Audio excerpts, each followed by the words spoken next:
बहू जैसा प्यार हिंदी कहानी। संगीता, मैं तुम्हें यह नहीं कहूँगी कि मैं तुम्हें बहू नहीं बेटी ही मानूंगी। बेटी तो बेटी होती है और बहू तो बहू होती है। मैं तुम्हें बेटी जैसा प्यार नहीं दूंगी, मैं तुम्हें बहू जैसा ही प्यार दूंगी। रह रह कर होने वाली सास के यह शब्द मेरे दिमाग में हथौड़ी की तरह वार कर रहे थे। आज मुझे देखने प्रमोद के साथ उसके मम्मी पापा और दीदी और जीजाजी आए थे। प्रमोद और मैं दोनों ही इंजीनियर हैं। प्रमोद की जो मुंबई में थी और मेरी बंगलौर में। प्रमोद मेरी फूफा जी के दूर के रिश्ते में कोई लगते थे। फूफा जी प्रमोद की और उनके परिवार की तारीफ करते थकते नहीं थे। प्रमोद की मम्मी की तो फूफा जी इतनी तारीफ कर रहे थे जैसे वे ही खुद इंजीनियर हैं। पति और बेटा दोनों इंजीनियर हैं तो जाहिर है कि पैसे की कोई कमी नहीं है, लेकिन घमंड नाम की कोई चीज़ उनमें नहीं है। लड़ाई झगड़ा करना तो उनके आता ही नहीं। उल्टा उनकी हमेशा यही कोशिश रहती है कि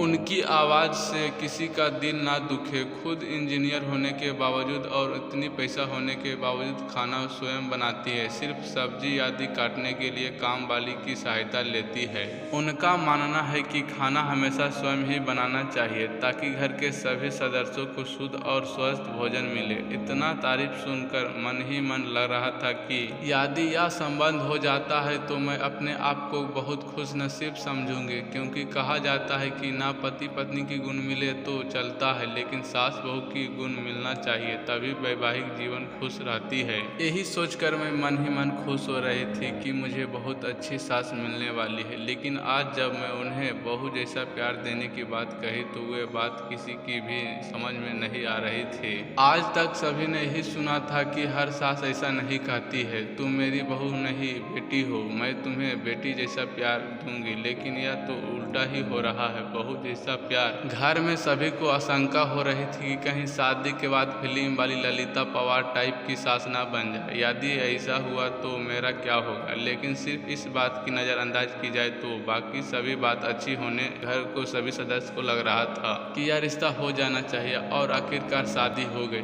मेरी शादी तो हो गई, लेकिन दिमाग में हर वक्त मम्मी जी का शब्द तुम्हें बहू जैसा प्यार दूंगी गूंजती रही। इसीलिए मैं मन ही मन डरती थी। मैं प्रमोद से इस बारे में बात नहीं कर सकती थी, क्योंकि मुझे डर था कि प्रमोद यह ना समझ बैठे कि शादी होते ही मम्मी जी के खिलाफ उनका कान भरना शुरू कर दिया।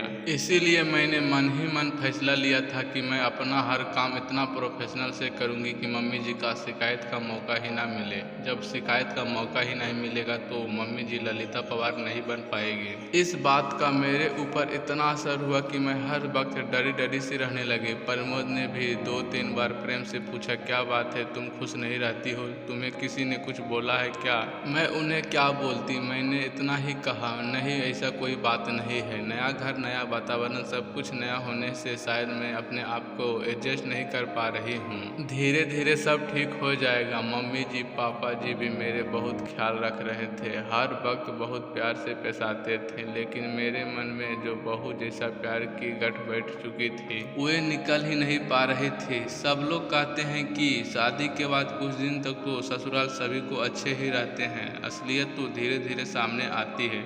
तभी तो शुरुआत में इसीलिए लोग प्यार से जता रहे हैं। धीरे धीरे मेरा मन इन्हीं संपर्क आकर्षण से ग्रसित रहने लगा। शादी के 8-10 दिन के बाद की बात है कि मैं चाय बनाने के लिए दूध को गांजा में 3 लीटर दूध था, मैं उसे दूध निकाल रही थी तो जाने कैसे क्या मेरे हाथ से हांडी बराबर से पकड़ी नहीं गई और गांजा हाथ से छूट गया।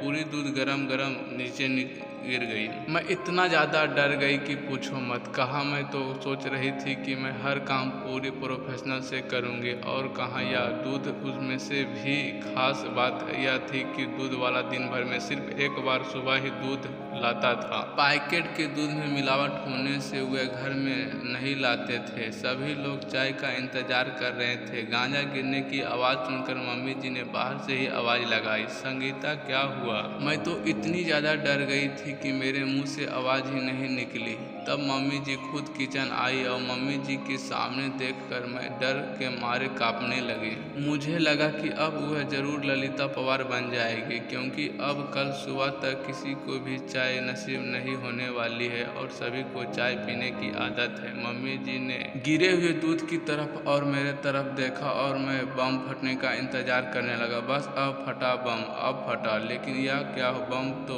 फुस निकला। मम्मी जी तो मेरे पास आई और बोली, कोई बात नहीं संगीता, तुम इतनी डर क्यों रही हो, तुम कोई जानबूझकर थोड़ी गिराई हो दूध, हो जाता है कभी कभी, कोई बात नहीं, तुम रिलैक्स हो जाओ। लेकिन मम्मी जी अब चाय कौन सा दूध से बनेगा, दूध वाला तो कल आएगा। अगर आपको कहानी अच्छी लगी हो तो पूरी कहानी के लिए पार्ट 2 के लिए कमेंट बॉक्स में जरूर कमेंट करें। अगर हाँ अभी तक वीडियो को लाइक नहीं किए हैं तो वीडियो को लाइक कर दें और चैनल को सब्सक्राइब कर दें अगले वीडियो के लिए। पूरी वीडियो देखने के लिए धन्यवाद।